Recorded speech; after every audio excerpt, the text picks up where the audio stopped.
NEET പരീക്ഷാ ക്രമക്കേടിൽ കേന്ദ്ര സർക്കാരിനെതിരെ പ്രതിഷേധം കടുപ്പിക്കുമ്പോഴും കോക്രോച്ച് ജനതാ പാർട്ടിയെ അവഗണിക്കുന്ന നിലപാട് തുടർന്നു കോൺഗ്രസ്. ഡൽഹി പോലീസിന്റെ ക്രൂരതയ്ക്കെതിരെ എഴുതിയ ലേഖനത്തിലും കോൺഗ്രസ് പാർലമെന്ററി പാർട്ടി അധ്യക്ഷ സോണിയാഗാന്ധി CJPയെ പൂർണ്ണമായി അവഗണിച്ചു. CJP എന്ന പേര് ലേഖനത്തിൽ എവിടെയും പരാമർശിക്കപ്പെടുന്നില്ല. എന്നാൽ ലേഖനത്തിൽ ഡൽഹി പോലീസിനും കേന്ദ്ര സർക്കാരിനുമെതിരെയുള്ളത് രൂക്ഷ വിമർശനവുമാണ്. നേരത്തെ ജന്തർ മന്ദറിലെ CJP പ്രതിഷേധത്തിനൊപ്പം ചേരാതെ പ്രധാനമന്ത്രിയുടെ വസതിക്ക് മുന്നിൽ സമരം നടത്തിയ കോൺഗ്രസ് നടപടിയെ സോനം വാങ്ചുക്കിന്റെ ഭാര്യ ഗീതാഞ്ജലി ആങ്മോ വിമർശിച്ചിരുന്നു. BJPയുടെ സമരവേദിയിലേക്ക് ഇതുവരെ രാഹുൽ ഗാന്ധി എത്താത്തതും ഏറെ വിമർശനങ്ങൾക്ക് കാരണമാകുന്നുണ്ട്. CJPയുടെ ആവശ്യങ്ങൾ ഏറ്റെടുത്തിട്ടും അവരോടുള്ള അവഗണന മനോഭാവം കോൺഗ്രസ് തുടരുന്നത് എന്തുകൊണ്ട്? കാണാം RDX റാപ്പ്.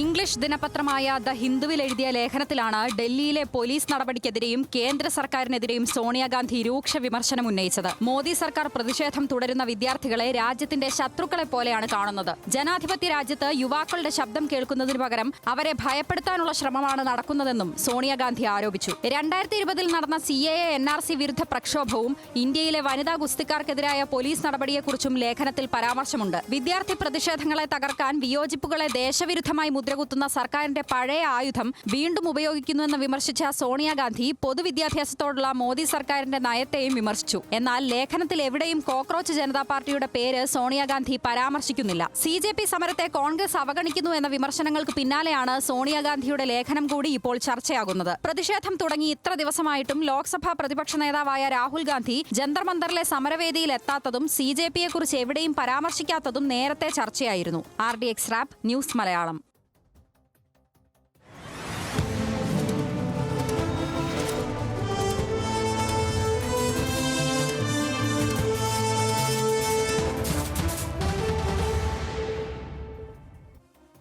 പതിനഞ്ച് ദിവസത്തിനു ശേഷം പ്രധാനമന്ത്രി മനസ്സ് തുറന്നതിൽ തനിക്ക് വളരെ സന്തോഷമുണ്ടെന്ന് കർണാടക മുഖ്യമന്ത്രി DK ശിവകുമാർ ഇന്ന് പറഞ്ഞു. കുട്ടികളുടെ ഭാവിക്കായി എല്ലാവരും പ്രവർത്തിക്കുമെന്നും പ്രതികരിച്ചതിന് മോദിക്ക് നന്ദിയെന്നും DK ശിവകുമാർ പറഞ്ഞു. ആ പ്രതികരണം ഒന്ന് കേൾക്കാം.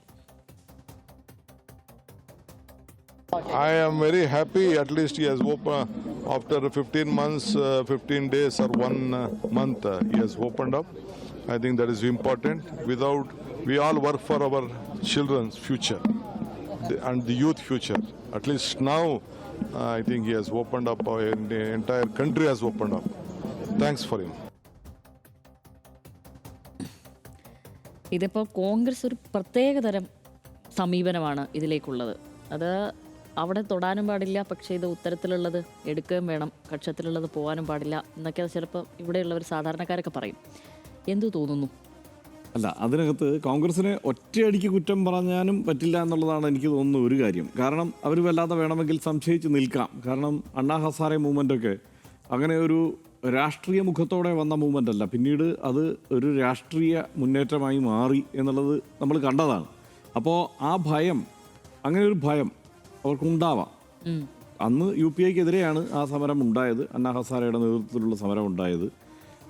ആ സമരത്തെ മാധ്യമങ്ങൾ വല്ലാതെ പിന്തുണയ്ക്കുകയും വലിയ പല മേഖലയിൽ നിന്നുള്ള ആളുകളുടെ പിന്തുണയുമൊക്കെ ഉണ്ടായി. അതിനുശേഷം പക്ഷേ അത് ഒരു രാഷ്ട്രീയ രൂപം കൈവരിക്കുകയും ആ നിലയ്ക്ക് അത് മുന്നേറുകയും കോൺഗ്രസിന് വലിയ തിരിച്ചടി ഉണ്ടാക്കുകയും ചെയ്തു. അപ്പോൾ ആ ഒരു തോന്നൽ, ആ ഒരു ആശങ്കയൊക്കെ ആയിരിക്കാം കോൺഗ്രസിനെ ഇങ്ങനെ ഈ ചൂടുവെള്ളത്തിൽ വീണ പൂച്ചയെപ്പോലെ പെരുമാറാനായിട്ട് പ്രേരിപ്പിക്കുന്നത്. പക്ഷേ ഈ വിഷയം നമ്മൾ കാണണമല്ലോ. ഈ വിഷയത്തിൽ എങ്ങനെയാണ് ഇത്തവണ കോൺഗ്രസ് ഇടപെട്ടത് എന്ന് നോക്കിക്കഴിഞ്ഞാൽ യഥാർത്ഥത്തിൽ ഈ വിഷയത്തിൽ ഈ നേരത്തെ പ്രധാനമന്ത്രിയെക്കുറിച്ച് പറഞ്ഞല്ലോ, പ്രതികരണം വരാൻ 10-34 ദിവസം വൈകി എന്നുള്ളത് ആ മട്ടിൽ തന്നെയാണ്. ആ വൈകൽ പ്രതിപക്ഷത്തിൻ്റെ ഭാഗത്തുമുണ്ടായി. പ്രതിപക്ഷത്തിൻ്റെ ഏറ്റവും പ്രധാനപ്പെട്ട പാർട്ടിയുടെ നേതൃസ്ഥാനത്തിരിക്കുന്ന രാഹുൽ ഗാന്ധി ഈ വിഷയത്തെക്കുറിച്ച് പ്രതികരിക്കാൻ എത്ര വൈകി? അദ്ദേഹം സ്ഥലത്ത് തന്നെ ഉണ്ടായിരുന്നില്ല. കോൺഗ്രസ് നേതാക്കളുടെ പ്രതികരണം എപ്പോഴാണ് വന്നത്? ഇപ്പോൾ നമ്മളിത് കൂടുതലൊന്നും സംശയിക്കേണ്ട. ഇപ്പോൾ പോയിട്ട് കോൺഗ്രസിൻ്റെ നേതാക്കന്മാരുടെ എല്ലാം ഈ ഫേസ്ബുക്ക് പേജിലോ അല്ലെങ്കിൽ എക്സിലോ ഒക്കെ പോയിട്ട് ഒന്ന് നോക്കിയാൽ മതി. ആ സമരം അപ്രതീക്ഷിതമായി രാഹുൽ ഗാന്ധി ഇങ്ങനെ കോൺഗ്രസ് പ്രവർത്തകരുടെ കയ്യിലേക്ക് വെച്ച് കൊടുക്കുന്നതിന് തൊട്ട് മുമ്പ് വരെ ഈ വിഷയത്തെക്കുറിച്ച് എന്നാരും വേണ്ടിയിട്ടില്ല. അത് സത്യമാണ്. അപ്പോൾ ഈ വിഷയത്തിൻ്റെ ഗൗരവം അവർ ഉൾക്കൊണ്ടില്ല.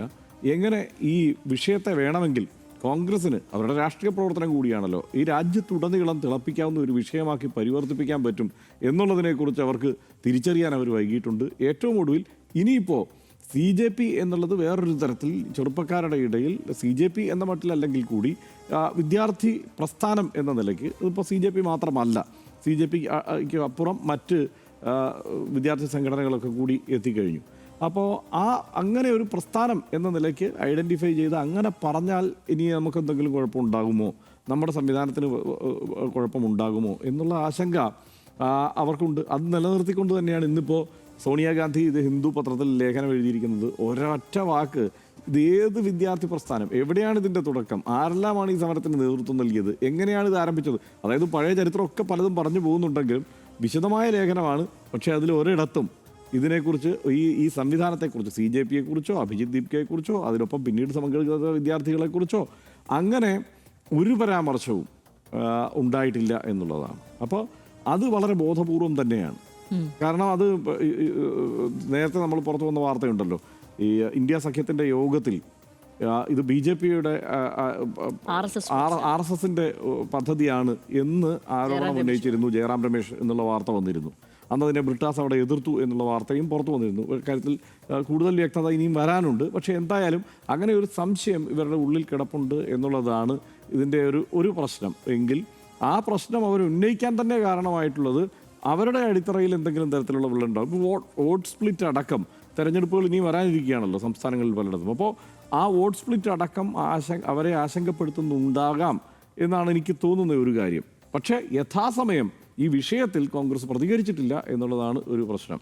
ഇതിപ്പോൾ ഈ സമരത്തിൻ്റെ കാര്യം തന്നെ നമുക്ക് എടുത്താൽ അറിയാമല്ലോ. അതായത് ആ നേതാക്കളെ അവിടെ വിളിച്ചു വരുത്തിയത്, അതായത് കോൺഗ്രസ് എപ്പോഴാണ് ഈ സമര മുഖത്തേക്ക് വരുന്നത്, അതിനെ ചാമ്പ്യൻ ചെയ്യാനുള്ളൊരു ശ്രമം ഉണ്ടാകുന്നത് എപ്പോഴാണ്, അത് ഈ പോലീസ് നടപടിക്ക് ശേഷം, വിദ്യാർത്ഥികൾക്ക് നേരെയുള്ള പോലീസ് നടപടിക്ക് ശേഷം അതിരൂക്ഷമായ രോഷം രാജ്യമെമ്പാടും ഉയരുന്നു എന്നുള്ളത് തിരിച്ചറിഞ്ഞതിന് ശേഷമാണ് കോൺഗ്രസ് ഇടപെടുന്നത്. അതായത് പ്രധാനമന്ത്രി ഇടപെട്ടതുപോലെ തന്നെയുള്ള ഒരു ഇടപെടലാണ് യഥാർത്ഥത്തിൽ കോൺഗ്രസ് ഇടപെട്ടത്. അതെങ്ങനെ, ആരാണ് ഇടപെട്ടത്?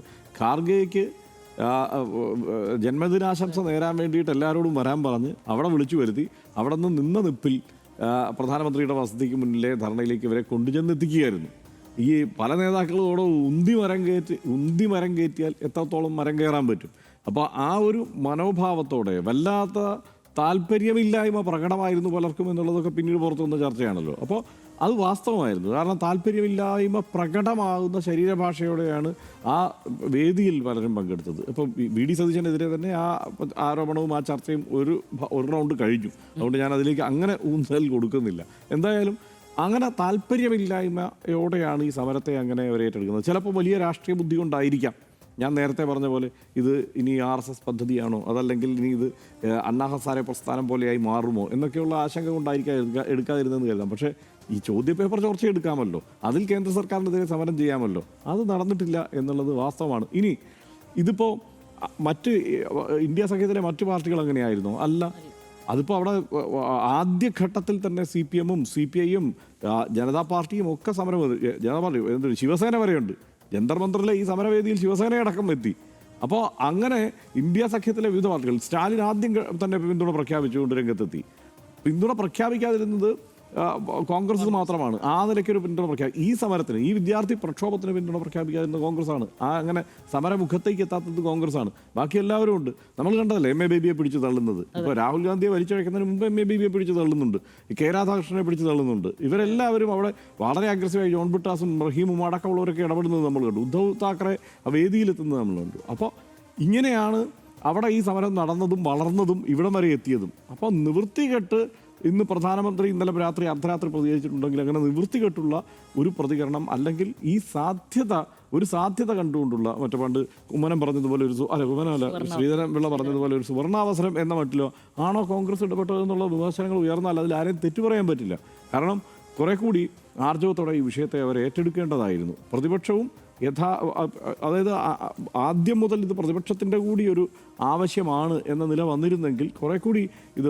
പിന്നെ വേറൊരു കാര്യമാണ്, ഇങ്ങനെ ഒരു പ്രസ്ഥാനമായത് വളരുമായിരുന്നോ എന്ന് ചോദിച്ചു കഴിഞ്ഞാൽ അതിന് പല ആംഗിളിൽ നിന്ന് നമുക്ക് പറയാൻ പറ്റും. ചിലപ്പോൾ അത് വളരാതിരിക്കാം.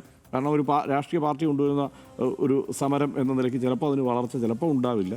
പക്ഷേ ഈ വിഷയം ഇത്രയധികം ആളുകളെ ബാധിക്കുന്ന വിഷയമാണ്. ഈ മധ്യവർഗത്തിൻ്റെ ഏറ്റവും പ്രധാനപ്പെട്ട പ്രശ്നങ്ങളിൽ ഒന്നായി തന്നെയാണ് അത് നിലനിൽക്കുന്നത് എന്നുള്ളത് തിരിച്ചറിയുന്നതിന് അവർ വൈകിയിട്ടുണ്ട്. ഇനി ആ കാര്യത്തിൽ ഈ ഘട്ടം വരെയെങ്കിലും ആ കാര്യത്തിൽ ഒരു മാറ്റം ഉണ്ടാക്കാൻ അവർ ആലോചിച്ചിട്ടുമില്ല. ഇപ്പോൾ ആ സാഹിൽ എന്ന് പറഞ്ഞ പരിക്കേറ്റ വിദ്യാർത്ഥിയെ രാഹുൽ ഗാന്ധിക്ക് അടുത്തേക്ക് എത്തിച്ചിട്ടാണ് അവിടെ ഈ വിഷയത്തിലുള്ള പ്രതികരണം വരുന്നത്. അല്ലാതെ ആ സമരവേദിയിലേക്ക് എത്തിയിട്ടല്ല അങ്ങനെ ഒരു പ്രതികരണത്തിന് തയ്യാറാകുന്നത് എന്നത് ഓർക്കണം. അപ്പോൾ ഇപ്പോഴും അവരെ വിശ്വാസത്തിലെടുക്കാനോ അവർക്കൊപ്പം നിൽക്കാനോ ഉദ്ദേശിക്കുന്നില്ല. പിന്നെ ഇനിയിപ്പോൾ എനിക്ക് സംശയമുള്ള ഒരു കാര്യം, ഈ അഭിജിത്ത് ദീപ്ക ഇവിടെ എത്തുമ്പോൾ തന്നെ ഈ സമരത്തിൽ അവരുടെ ഈ നീക്കത്തിൽ പിന്തുണ അഭ്യർത്ഥിച്ച് പലരെയും വിളിച്ചിരുന്നു, പല രാഷ്ട്രീയ നേതാക്കളെയും. അതിപ്പോൾ MA ബേബിയാണ് വെളിപ്പെടുത്തിയത്, MA ബേബിയൊക്കെ വിളിച്ചിരുന്നു എന്നുള്ളത്. അത് ആ മട്ടിലുള്ള ഒരു സമാന്തര നീക്കമായി ഇനിയിപ്പോൾ കോൺഗ്രസ് കാണുന്നുണ്ടോ ഇതൊന്നും നമുക്കറിയില്ല. പക്ഷേ ഈ വിഷയം ഉന്നയിച്ചുകൊണ്ടുള്ള പ്രക്ഷോഭരംഗത്തും കോൺഗ്രസ് ഇല്ലായിരുന്നു എന്നുള്ളതാണ് വാസ്തവം. തീർച്ചയായും നമ്മൾ ഈ വിഷയം എടുക്കുന്നു, അതായത് കോൺഗ്രസ് CJP എന്ന പേരും മിണ്ടുന്നില്ല. ഏതോ ഒരു വിദ്യാർത്ഥി പ്രക്ഷോഭം എന്ന നിലയിൽ അതിനെ അഭിസംബോധന ചെയ്യുന്നു. പക്ഷേ അത് അവരുടേതാക്കി മാറ്റാൻ ഉദ്ദേശിക്കുന്നു. അത് നമുക്കതൊരു വാർത്തയായി തോന്നി. നമ്മൾ ഇന്നൊരു വിഷയമായി നമ്മളെടുത്ത് ചർച്ച ചെയ്യുകയാണ്. നമ്മൾ നേരത്തെ കഴിഞ്ഞ വിഷയം, അതായത് പുതിയ CJP അപ്ഡേറ്റുകൾ ചർച്ച ചെയ്യുമ്പോൾ പോലും നമ്മൾ പറയുന്നത്, ഇതിപ്പോൾ സർക്കാരാണെങ്കിൽ പോലും അവർ ഏതെങ്കിലും ഒരു കാര്യം പറയുമ്പോൾ അല്ലെങ്കിൽ ഏതെങ്കിലും ഒരു കാര്യം നടപടിയുമായി മുന്നോട്ട് പോകുമ്പോൾ അവർ ഏത് തരത്തിലുള്ള ഒരു ഉപായമോ വിദ്യയോ പ്രയോഗിക്കുമ്പോൾ നമ്മൾ ആലോചിക്കേണ്ടതെന്ന് വെച്ച് കഴിഞ്ഞാൽ, ഇവരെക്കാൾ കൂടുതൽ ഏറ്റവും അപ്ഡേറ്റഡായ ഒരു വിഭാഗത്തിനോടാണ്, ഒരു ജനറേഷനോടാണ് ഇവർ സംവദിക്കുന്നതെന്ന് നമ്മൾ ആദ്യമായി ആലോചിക്കണം. അപ്പോൾ അതിൽ എന്ത് രാഷ്ട്രീയ കളികളുണ്ടെങ്കിലും അതിനോട് മിണ്ടില്ലായിരിക്കും, ചിലപ്പോൾ ആ ഘട്ടത്തിൽ മിണ്ടില്ലായിരിക്കും. പക്ഷേ ഇതിൻ്റെ മനസ്സിലാക്കലുകൾ മുഴുവൻ ഇവിടെ നിൽക്കുന്നുണ്ട്. ഇപ്പോൾ ഈ സമരവേദിയിൽ ഈ വിദ്യാർത്ഥികൾ ഉയർത്തുന്ന പ്ലക്കാർഡുകളും ഇവരുടെ ബൈറ്റുകളും ഇവരുടെ സംഭാഷണങ്ങളൊക്കെ കേട്ട് കഴിഞ്ഞാൽ ഇവിടെയുള്ള ഇപ്പോൾ വലിയ രാഷ്ട്രീയ പ്രബുദ്ധതയാണ് നമുക്കുണ്ട്, വലിയ അറിവുകൾ നമുക്കുണ്ട്, ആഴത്തിലുള്ള വിശകലനം നടത്താനുള്ള ഒരു ശേഷി ഉണ്ട് എന്ന് വിചാരിക്കുന്നവർക്ക് പോലും ഈ കുട്ടികൾ അറിവ് പകരുന്നത് പോലെയാണ് നിലവിൽ അവരുടെ പ്രവർത്തനം. അപ്പോൾ നമ്മൾ ഇവരോട് ഡീൽ ചെയ്യുമ്പോൾ, സത്യമായിട്ട് ഈ ജനറേഷനോട് ഡീൽ ചെയ്യുമ്പോൾ നമ്മൾ സത്യമായിട്ടും ഒരു +2 തലത്തിൽ ഒരു അധ്യാപിക എങ്ങനെയാണ് ഒരു കുട്ടിയെ നോക്കുന്നത് എന്ന് പറയുന്നത്, അതൊരു ഭയങ്കര ഒരു പീരീഡാണ്. ഒരു വിദ്യാർത്ഥിയുടെ ജീവിതത്തിലും അവരുടെ ഒരു കരിയറിലും എങ്ങനെയാണെങ്കിൽ പോലും അതൊരു ഭയങ്കര ട്രാൻസിഷൻ പീരീഡാണല്ലോ ഇവരുടെ ജീവിതത്തിൽ. അങ്ങനെ കൈകാര്യം ചെയ്യുന്ന അതേപോലെയുള്ള ഒരു ജാഗ്രത ഇതിൽ പുലർത്തണം എന്നുള്ളതാണ്. കോൺഗ്രസ് അതിൽ നിന്നും മാറി ആ നാണയം ഇങ്ങനെ കള്ളനാണയം പൊളിയുന്നത് പോലെ, വെളിച്ചത്താവുന്ന പോലെ, ചെമ്പ് തെളിയുന്നത് പോലെ അത് തെളിഞ്ഞ് വരിക എന്നുള്ളതാണ്. അവർക്ക് അവരുടെ ഭയം കൊണ്ടോ മറ്റോ ആയിരിക്കാം ചിലപ്പോൾ. നേരത്തെ ഹർഷൻ ചേട്ടൻ വിശദമായി തന്നെ പറഞ്ഞു, അതിൽ മുൻകാല കൈപൊള്ളൽ അനുഭവങ്ങൾ വെച്ചുകൊണ്ടായിരിക്കാം, ചിലപ്പോൾ പേടി കൊണ്ടായിരിക്കാം, പൂർവാശ്രമത്തിൽ ഇങ്ങനെയൊക്കെ സംഭവിച്ചല്ലോ എന്നൊക്കെ വിചാരിച്ചിട്ടായിരിക്കാം ചിലപ്പോൾ അവർ അങ്ങനെയൊക്കെ മുതിരുന്നുണ്ടാവുക. പക്ഷെ അത് ആളുകൾ തിരിച്ചറിയുന്നു എന്നുള്ളതാണ്, അത് ഈ വിദ്യാർത്ഥികളും തിരിച്ചറിയുന്നു എന്നുള്ളതാണ്. പക്ഷേ ഈ ഘട്ടത്തിൽ ഇവരടക്കം മുന്നോട്ട് വന്നത് സ്വാഗതാർഹമായി തന്നെ അവർ കാണുകയും ചെയ്യുന്നു. അത് ഈ യൂണിറ്റി ഈ വിഷയത്തിൽ ആവശ്യമാണ്. അതുകൊണ്ട് അത് സംശയമൊന്നുമില്ലാത്ത കാര്യമാണ്. പക്ഷേ കോൺഗ്രസ് ആലോചിക്കുന്നു, കോൺഗ്രസ് സത്യമായിട്ടും ഇതിനൊരു ഇലക്ടറൽ പൊളിറ്റിക്സ് എന്ന നിലയ്ക്ക് തന്നെ ഇതിനെ ഉപയോഗിക്കാൻ നിലവിൽ മുതിരുന്നു എന്നുള്ളതാണ് എനിക്കിതിൽ മനസ്സിലായിട്ടുള്ളൊരു കാര്യം. അതുകൊണ്ട് തന്നെയാണ് സോണിയാഗാന്ധി ആണെങ്കിലും പ്രിയങ്ക ഗാന്ധി ആണെങ്കിലും രാഹുൽ ഗാന്ധി ആണെങ്കിലും ഇതിൽ ഇങ്ങനെ ഒരു നിലപാടെടുത്ത് മുന്നോട്ട് പോകുന്നത് എന്നുള്ളതാണ് എനിക്ക് തോന്നുന്നത്. അവരിതിനെ തിരഞ്ഞെടുപ്പ് രാഷ്ട്രീയവുമായി കൂട്ടിക്കെട്ടുവാനും അങ്ങനെ തന്നെ ആലോചിക്കുവാനും അങ്ങനെ തന്നെ ഉപയോഗിക്കുവാനും ആലോചിക്കുന്നു എന്നുള്ളതാണ്. അതിൻ്റെ ഭാഗമായുള്ള സകല പരിപാടികളും അവരുടെ സംഘബലം ഉപയോഗിച്ചും അതുപോലെ തന്നെ സോഷ്യൽ മീഡിയ ഉപയോഗിച്ചും അവരത് ചെയ്യുന്നു, വിജയകരമായി തന്നെ ചെയ്തു പോകുന്നു എന്നുള്ളതാണ്. പക്ഷേ ഈ മനസ്സിലാക്കലുകൾ അവിടെ ഉണ്ട് കേട്ടോ. ഹം ദേഖേംഗെ എന്നുള്ള പാട്ട് കാണുന്നില്ലേ, നമുക്കിതൊക്കെ നമ്മൾ തിരിച്ചറിയാം, നമ്മൾ ഇതൊക്കെ കാണും എന്ന് പറയുന്ന പോലെ ഇതൊക്കെ എല്ലാവരും കാണുന്നുണ്ട് എന്നുള്ളതാണ്. പക്ഷേ ഈ സമയത്ത് ആ യൂണിറ്റി വളരെ ഇമ്പോർട്ടൻ്റ് ആണെന്നുള്ളതാണ്. ഇതിൽ സോനം വാങ്ചുക്കിൻ്റെ ഭാര്യ പറഞ്ഞതാണ് ഏറ്റവും വളരെ അവർ നേരത്തെ തന്നെ പറഞ്ഞു, ഇതൊരു ആത്മാർത്ഥതയില്ലാത്തൊരു സമരം പോലെ ഉണ്ട് കോൺഗ്രസ്സേ എന്നാണ് കോൺഗ്രസിനോട്. ഇത് മറ്റാരുമല്ല പറയുന്നത്, സോനം വാങ്ചുക്കിൻ്റെ ഭാര്യയാണ് പറയുന്നത്. നിങ്ങൾ സമരം നടത്തുന്നെങ്കിൽ നിങ്ങൾ ജന്തർ മന്ദിറിൽ വന്ന് സമരം നടത്തണം, അവിടെയാണല്ലോ സമരത്തിൻ്റെ കോർ. ആ കോർ പീപ്പിളും കോർ മനുഷ്യന്മാരും വിദ്യാർത്ഥികളും എല്ലാവരും അവിടെയാണുള്ളത്. പക്ഷേ നിങ്ങൾക്കൊഴികെ ബാക്കി എല്ലാവർക്കും അവിടെ എത്താൻ പറ്റുന്നുണ്ട്, നിങ്ങളുടെ ഘടകകക്ഷികൾക്ക് എല്ലാവർക്കും. പക്ഷേ കോൺഗ്രസ്സിന് മാത്രം അങ്ങോട്ട് പറ്റുന്നില്ല എന്നുള്ളത്. ഏതാ പ്രധാനമന്ത്രിയുടെ വസതിയുടെ ഒരു വാതിൽ വരെ ഇവരെത്തിയിട്ടുണ്ട്. അത് കഴിഞ്ഞ് ഗാന്ധി സ്മൃതി മണ്ഡപത്തിൽ പോയി അവിടെയും ദേശീയഗാനം പാടുക, പതാക ഉയർത്തുക തുടങ്ങിയ കാര്യങ്ങൾ ചെയ്യുന്നുണ്ട്. അത് നേരത്തെ പ്രധാനമന്ത്രിയുടെ വസതിയുടെ അടുത്ത് പോയിട്ട് കൈ ബന്ധിച്ചുകൊണ്ടുള്ള പ്രതീകാത്മക സമരമാണ് നടത്തുന്നത്. അപ്പോൾ ഇത്തരം നാടകീയമായ ശ്രമങ്ങളും അത് മാത്രവുമല്ല, അത് എന്ന് വെച്ച് കഴിഞ്ഞാൽ ഇതിൻ്റെ ഒരു ഇൻറ്റൻസിറ്റി ആളുകളിലേക്ക് എത്തിക്കാനുള്ള ശ്രമമാണ്, അത് സ്വാഗതാർഹമാണ്. പക്ഷേ ഇത്തരം കാര്യങ്ങളൊക്കെ ചെയ്യുമ്പോഴും ജന്തർ മന്ദിറിലേക്ക് ഇവർക്ക് അങ്ങോട്ട് വാതിൽ കിട്ടുന്നില്ല, അങ്ങോട്ടൊന്ന് കയറാൻ വേണ്ടിയിട്ടുള്ളതെന്നുള്ളത് സത്യത്തിൽ നമുക്കൊരു തമാശയായിട്ട് തോന്നില്ലേ? പിന്നെ വേറൊരു കാര്യമുണ്ട്, ഒരു സമ്പൂർണ്ണമായ പിന്തുണ എന്ന നിലയ്ക്ക് അവർക്കൊപ്പം ഇറങ്ങി നിന്നിട്ട് എത്രത്തോളം ഈ സമരം സാധ്യമാകും എന്നുള്ള ഒരു സംശയം ഈ പൊതുവെ രാഷ്ട്രീയ നേതാക്കൾക്ക് ഉണ്ടാവേണ്ടതാണ്. അതിന് കാരണം എനിക്ക് തോന്നിയത് ഇവരുടെ കമ്മ്യൂണിക്കേഷൻ രീതി, അതായത് ഏറ്റവും പുതുതലമുറയുടെ കമ്മ്യൂണിക്കേഷൻ രീതിയിലൂടെയാണ് അവർ ഈ സമരത്തെ മുമ്പോട്ട് ഡ്രൈവ് ചെയ്യുന്നത്. അതുതന്നെയാണ് ഈ സമരത്തെ വ്യത്യസ്തമാക്കുന്നതും ചർച്ചയാക്കുന്നതും ഇതിനെ വേറൊരു തലത്തിലേക്ക് എത്തിക്കുന്നതും. അത് ഈ ഒന്ന് ഭയങ്കര പൊളിറ്റിക്കൽ കറക്റ്റ്നെസ്സിൻ്റെ വല്ലാത്ത ചിട്ടവട്ടങ്ങളിൽ നിന്നുകൊണ്ടല്ല, ആ ഭാരം എടുത്ത് തലയിൽ വെച്ചിട്ടല്ല ഇവർ ഈ സമരത്തിന് ഇറങ്ങി തിരിച്ചിരിക്കുന്നത് എന്നുള്ളതാണ് കൗതുകകരമായ ഒരു കാഴ്ച.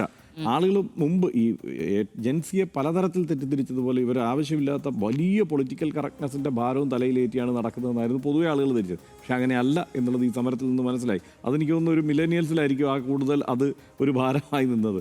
ഈ സിസക്ക് പറയുന്ന ഒരു കാര്യമുണ്ട്, നമ്മളൊരു അമിതമായി പൊളിറ്റിക്കൽ കറക്റ്റ്നെസ്സിന് ഊന്നൽ കൊടുത്തുകൊണ്ട് ആ മട്ടിൽ കാര്യങ്ങളെ കൈകാര്യം ചെയ്യാൻ തീരുമാനിച്ചാൽ സംഭവിക്കുക എന്താണ്? ആളുകൾ മുഴുവൻ കുറ്റബോധമുള്ളവരായി മാത്രം മുന്നോട്ട് പോകും. അപ്പോൾ ഇത്തരം സമരങ്ങളോ പ്രക്ഷോഭങ്ങളോ ഒക്കെ ഉണ്ടാകാനുള്ള സാധ്യത വളരെ കുറയും. കാരണം ചില പൊട്ടിത്തെറികൾ ഉണ്ടാകുമ്പോൾ അവിടെ പൊളിറ്റിക്കൽ കറക്റ്റ്നെസ് വല്ലാതെ അങ്ങ് ഉണ്ടാവാൻ സാധ്യത കുറവാണ്. ഈ സമരത്തിന് ആ പ്രത്യേകതയുണ്ട് എന്നുള്ളതാണ്. അതായത് ഈ സമരത്തിൻ്റെ ഭാഷ എന്ന് പറയുന്നത് ഈ അടുത്ത കാലത്തൊന്നും ഈ രാജ്യം കണ്ടിട്ടില്ലാത്ത ഭാഷയാണ്. ആ കാര്യത്തിൽ ഈ ജൻസിയെ സമ്മതിച്ചേ പറ്റും. കാരണം ഇതെല്ലാം നമ്മളിതെല്ലാം നാളെ മുതൽ എല്ലാവരും ഇങ്ങനെ തന്നെ എല്ലാവരും സംസാരിക്കണമെന്നല്ല, അതിനകത്ത് കുറേ കുഴപ്പങ്ങളൊക്കെ ഉണ്ട്. പക്ഷേ ഇവർക്ക് ഈ ഒരു സന്നിഗ്ധ ഘട്ടത്തിൽ ആളുകളിലേക്ക് കാര്യങ്ങൾ എത്തിക്കാൻ, ആളുകൾക്ക് ഏറ്റവും എളുപ്പം മനസ്സിലാവാൻ പറ്റുന്ന ഭാഷ ഇതാണ് എന്ന് ജൻസി ഏതാണ്ട് കാണിച്ചു കൊടുക്കുകയാണ്. അതിനോട് ആ കമ്മ്യൂണിക്കേഷൻ രീതിയോട് എത്രത്തോളം പൊരുത്തപ്പെട്ടു പോകാൻ ഈ പരമ്പരാഗത രാഷ്ട്രീയ പാർട്ടികൾക്ക് കഴിയും എന്നുള്ളൊരു പ്രശ്നം കൂടിയുണ്ട്. ചിലപ്പോൾ ഇതൊക്കെ ഈ നേതൃത്വങ്ങളെ കുറച്ച് പിന്നോട്ട് വലിക്കുന്നുണ്ടാവാം എന്നാണ് എനിക്ക് തോന്നുന്നത്. തീർച്ചയായും മുൻപും ഇതുപോലെ ക്വസ്റ്റ്യൻ പേപ്പർ ലീക്ക് വന്നപ്പം ഈ പരമ്പരാഗത രാഷ്ട്രീയ പാർട്ടികളായി ഇവരൊക്കെ തന്നെയാണല്ലോ ഇത് ഉന്നയിച്ചിരുന്നത്. ഇപ്പോഴാണല്ലോ CJP വന്നിരിക്കുന്നത്. അന്ന് പരമ്പരാഗതമായാണ് മോദി അതിനോട് പ്രതികരിച്ചിരുന്നത്. അതാണ് സഭയിൽ അദ്ദേഹം വളരെ വൈകാരികമായും കുറച്ച് ശബ്ദമുയർത്തിയൊക്കെ അതിനോട് പ്രതികരിച്ചിരുന്നത്. ഇപ്പോൾ ഈ ജൻസി ഭാഷയുടെ അതേ ശൈലി പിടിക്കുവാൻ വേണ്ടിയാണ് അദ്ദേഹം തീർച്ചയായും ഒരു റീൽ മോഡലിൽ ഇന്ന് വന്നിരിക്കുന്നത് എന്നുള്ളതും കൂടിയാണ് അതിൽ കാര്യം. പിന്നെ ഇതിൽ എടുത്തു പറയേണ്ടത്, നമ്മൾ സോഷ്യൽ മീഡിയയിലൊക്കെ കാണുന്നതാണ്, ഇവരുടെ ജൻസിയുടെ അവരുടെ ഒരു കമ്മ്യൂണിക്കേഷൻ സ്കില്ല് കാണുമ്പോൾ നമ്മൾ ശരിക്കും അന്തം വിട്ടു പോകുന്നുള്ളതാണ്. അത് ഒന്നും എഴുതാത്ത പ്ലക്കാർഡുകൾ പിടിച്ച് ആളുകൾ നിൽക്കുന്നു. അപ്പോൾ എന്തുകൊണ്ടാണ് നിങ്ങൾ ഇതിൽ ഒന്നും എഴുതാത്തത് എന്ന് ചോദിക്കുമ്പോൾ നരേന്ദ്രമോദി ഇത്രയും കാലം ഉണ്ടാക്കിയ മാറ്റങ്ങൾ, നല്ല കാര്യങ്ങളാണ് ഈ പ്ലക്കാർഡിലുള്ളത്. അതിന് നിങ്ങളുടെ ഈ സംഘപരിവാർ അനുകൂല കണ്ണട വെച്ച് കഴിഞ്ഞാൽ മനസ്സിലാവില്ല, അല്ലാത്തവർക്ക് ഇത് വായിക്കാൻ പറ്റുള്ളൂ, അതിലൊന്നും എഴുതിയിട്ടില്ല എന്നുള്ളതുപോലെയുള്ള പ്ലക്കാർഡുകൾ അവർ ഉപയോഗിക്കുന്നു. എന്തിനാണ് നിങ്ങളിങ്ങനെ പോലീസിൻ്റെ ചുവട്ടിൽ വന്നിരിക്കുന്നത്, ബാരിക്കേഡിന് ഏറ്റവും അടുത്ത് വന്നിരിക്കുന്നത് എന്നുള്ള ചോദ്യത്തിന് ഒരു യുവാവ് പറയുകയാണത്രേ, അങ്ങനെയെങ്കിൽ അതാണ് ഏറ്റവും സേഫായ സ്ഥലം. അവരെന്നെ കൈകാര്യം ചെയ്യുമ്പോൾ ഞാൻ പറയും, ഒരു പ്രതിഷേധിക്കുന്ന ഒരാളെ പോലെയല്ല, നിങ്ങളൊരു ബലാത്സംഗകനെ പോലെ എന്നെ കൈകാര്യം ചെയ്യുമെന്ന് പറയുമ്പോൾ അവരടിക്കില്ല. ഒരുപക്ഷെ ചിലപ്പോൾ എനിക്ക് പൂമാല ഇട്ട് തരും, അടുത്ത സീറ്റും തരുന്നു, പാർലമെൻറ്റിലേക്ക് ചിലപ്പോൾ ഒരു സീറ്റും തന്നേക്കുന്നു. ഇത് എന്ന് വെച്ച് കഴിഞ്ഞാൽ ഈ വിദ്യാർത്ഥികളുടെ, അതാണ് ഞാൻ പറഞ്ഞത്, ഇവരെ നമ്മൾ അണ്ടർ എസ്റ്റിമേറ്റ് ചെയ്യുകയേ ചെയ്യരുത്. ഈ ജനറേഷനോട് കളിക്കുമ്പോൾ വളരെ അധികം സൂക്ഷിച്ച് വേണം ഇടപെടാൻ, അത്രയധികം ജാഗ്രത വേണം എന്നുള്ളതാണ്. എനിക്ക് തോന്നുന്നു പ്രധാനമന്ത്രിയുടെ സമീപകാലത്തൊരു വീഡിയോക്ക് ഇത്രയും അധികം വീഡിയോയ്ക്കോ അദ്ദേഹത്തിൻ്റെ ഏതൊരു സന്ദർശനത്തിനോ, ഈവൻ വിദേശ സന്ദർശനം നടത്തുമ്പോൾ നമ്മൾ മെലോണിയൊക്കെ കഴിഞ്ഞു മെലഡിയൊക്കെ കാണുമ്പോൾ പോലും ഒരു വേള ഇത് ആഘോഷിക്കുകയും ഇതിനെ ആവട്ടെ നമുക്കൊരു പൂക്കി പ്രധാനമന്ത്രി ആയിക്കോട്ടെ എന്ന് പോലും പറയുന്ന ഒരു ജൻസി വിഭാഗത്തിൽ നിന്ന് നമ്മൾ പ്രതീക്ഷിക്കുന്ന ഒരു കാര്യമല്ല നരേന്ദ്രമോദിയുടെ ഒരു വീഡിയോക്ക് ഇപ്പോൾ കിട്ടിയിരിക്കുന്നതാണ് എനിക്ക് തോന്നുന്നത്. അനുകൂലിക്കുന്നുണ്ട്, അല്ലാത്ത പക്ഷം അതിൽ വളരെയധികം ട്രോളുകൾ കാണുന്നുണ്ട്. അപ്പോഴും എനിക്ക് തോന്നുന്നു ഇവർ കാണുന്നുണ്ട്, അതായത് ഈ ജനറേഷൻ കാണുന്നുണ്ട്. അതിപ്പോൾ കോൺഗ്രസ് എന്ത് ചെയ്യുന്നു എന്ന് കാണുന്നുണ്ട്, ഇവിടെയുള്ള സർക്കാർ എന്ത് ചെയ്യുന്നു എന്നുള്ളത് കാണുന്നുണ്ട്. ഇനി ഇന്ത്യ സഖ്യത്തിലെ മറ്റ് സഖ്യകക്ഷികൾ എങ്ങനെ ഇതിനെ ഇടപെട്ടു സമീപിക്കുന്നു എന്നുള്ളതെല്ലാം കാണുന്നുണ്ട്. പക്ഷേ നല്ലത് തന്നെ. ഇതിപ്പോൾ കോൺഗ്രസ്സോ അങ്ങനെ ഈ രീതിയിലാണ് ഇതിനോട് ചേർന്ന് നിൽക്കുന്നുണ്ടെങ്കിൽ പോലും ഒരു റിസൾട്ട് ഉണ്ടാകാൻ ആ ചേർന്ന് നിൽക്കലുകളും കൂടി ഉപകാരപ്പെടും എന്നുള്ളത് തന്നെയാണ്. അതിനപ്പുറത്തേക്കുള്ള ആഴത്തിൽ പരിശോധിക്കുമ്പോൾ ഇതിൽ ഇന്ന പ്രശ്നങ്ങളുണ്ട്, തെളിയുന്നു, കാര്യങ്ങളൊക്കെ തെളിയുന്നുണ്ട്, ആളുകൾക്ക് മനസ്സിലാവുന്നുണ്ട് എന്നുള്ളത് നേതൃത്വത്തിന് മനസ്സിലായാൽ കൊള്ളാം എന്നാണ് തോന്നുന്നത്. ഡൽഹിയിൽ CJPയുടെ നേതൃത്വത്തിൽ അനിശ്ചിതകാല സമരം ആരംഭിച്ചിട്ട് ഇന്നേക്ക് 35 ദിവസം പൂർത്തിയാവുകയാണ്. എന്നിട്ടും രാജ്യത്തിന്റെ പ്രധാന പ്രതിപക്ഷ പാർട്ടിയായ കോൺഗ്രസിന് തങ്ങളുടെ ഒരു പ്രതിനിധിയെ ജന്തർ മന്ദറിലേക്ക് പറഞ്ഞയക്കാൻ കഴിഞ്ഞ ആഴ്ചയിൽ മാത്രമാണ് സാധിച്ചത്. പ്രതിപക്ഷ നേതാവായ രാഹുൽ ഗാന്ധി ആകട്ടെ ഇതുവരെ CJPയെ തിരിഞ്ഞു നോക്കിയിട്ടുമില്ല. വിഷയത്തെ ഏറ്റെടുക്കാൻ പോലും ആദ്യഘട്ടത്തിൽ മടി കാണിച്ച കോൺഗ്രസ് വിഷയം ഏറ്റെടുക്കാൻ തീരുമാനിച്ചപ്പോഴും സമാന്തരമായ പ്രതിഷേധം സംഘടിപ്പിക്കാനാണ് തുനിഞ്ഞതും എന്നതും നമ്മൾ കണ്ടു. CJPയെ പിന്തുണയ്ക്കുക എന്നത് പോയിട്ട് CJP എന്ന പേര് ഉച്ചരിക്കാൻ പോലും കോൺഗ്രസ് വിമുഖത കാണിക്കുകയാണ് എന്നതാണ് വസ്തുത. ജന്തർ മന്ദറിൽ ക്രൂരമർദ്ദനമേറ്റും നീതിക്കായി പൊരുതുന്ന വിദ്യാർത്ഥികളെ ഇനിയും അഭിസംബോധന ചെയ്യാനും ആ സമരം ഏറ്റെടുക്കാനും കോൺഗ്രസ് ഇനി വൈകിക്കൂടാ എന്ന് മാത്രം നേതൃത്വത്തെ ഓർമ്മപ്പെടുത്തുന്നു.